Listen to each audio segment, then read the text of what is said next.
Bonjour, chers contribuables de la Ville de Grande-Rivière. Donc, je viens vous annoncer une bonne nouvelle ce matin. Nous venons juste de recevoir, il y a à peine une quinzaine de minutes, le résultat des tests d'eau par un laboratoire de Rimouski. Et je peux vous annoncer que l'eau peut être consommée en toute quiétude et sans danger. L'eau est propre à la consommation. On le savait depuis le début, depuis mardi, mais on n'a pas voulu prendre de chance. On a envoyé un employé mercredi à Rimouski pour faire le plus vite possible, aller déposer les tests, porter les tests d'eau au laboratoire afin qu'ils fassent, parce que généralement c'est 48 heures. Ça nous donnait comme samedi, mais vu qu'on est allé mercredi, on a envoyé un employé, comme je viens de le dire, et puis on a reçu la bonne nouvelle.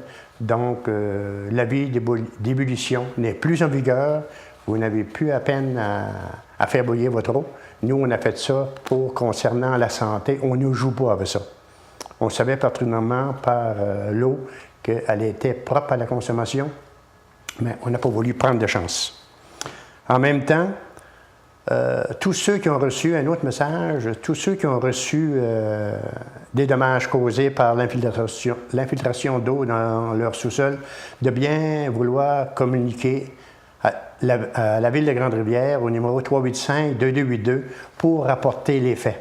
Nous, tous ces inconvénients-là, puis les dommages, on va les rapporter à la sécurité civile. Ça ne veut pas dire qu'ils vont vous dédommager,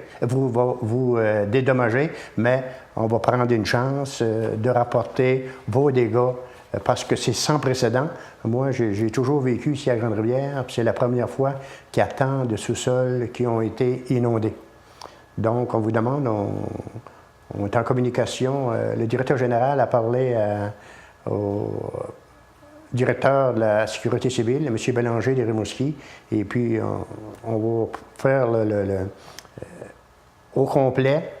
On va attendre une couple de jours que vous ayez pris le temps. On a envoyé des communiqués de presse hier. Vous avez pris le temps d'appeler à la ville pour rapporter vos dommages, et puis on va envoyer ça à la sécurité civile pour étude.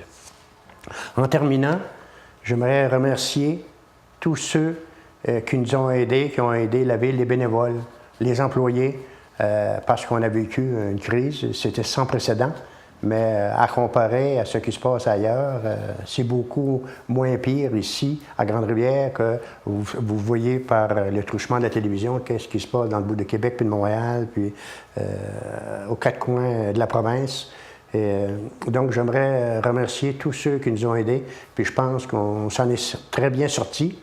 On s'en est très bien sortis. C'est une crise qui nous a frappés, comme j'ai dit, comme un coup de poing en pleine face. Mais avec les gens, on a réussi, je pense, à s'en sortir assez bien.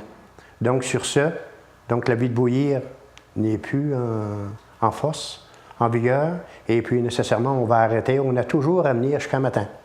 On a toujours donné de l'eau à ceux qui en avaient besoin, par ceux qui en faisaient la demande.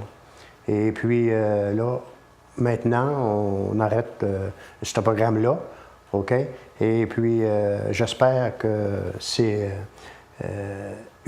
la dernière fois que ces choses-là arrivent, cette crise-là arrive. Vous savez, on peut dire que l'usine n'est pas en cause, c'est parce que c'est dû à la turbidité de l'eau. C'est la turbidité de l'eau. L'eau était, on m'a parlé en termes là, qu'on puisse comprendre, tout le monde peut comprendre, dû à la saleté de l'eau, la très grande saleté de l'eau.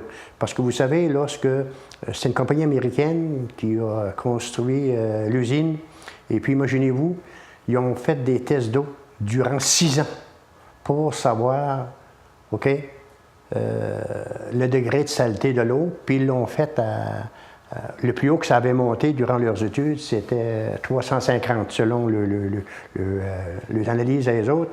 Et puis la turbidité de l'eau, la saleté de l'eau, a monté dimanche soir lorsqu'on était à l'usine à 550, alors que le normal est 50-60.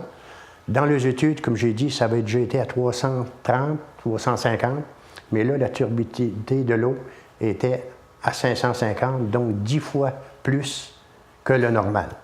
Donc, je pense que les employés, puis les techniciens, puis tous ceux qui ont travaillé de près ou de loin à l'usine, avec les firmes d'ingénieurs, puis tout ça, je pense qu'ils ont fait du bon travail, puis je le tiens à les féliciter. Puis aussi, je tiens à féliciter la population de Grande-Rivière pour leur grande patience. Pour leur grande patience. On a vu lundi, ça n'a pas été facile, là. OK? Le monde qui avait manqué d'eau depuis dimanche, qui n'avait pas d'eau. Et puis, en tout cas, je remercie mes contribuables, je remercie mes gens de chez nous pour votre grande patience. Puis nous, on a fait notre possible, puis je pense que ça s'est bien déroulé. Puis merci à vous.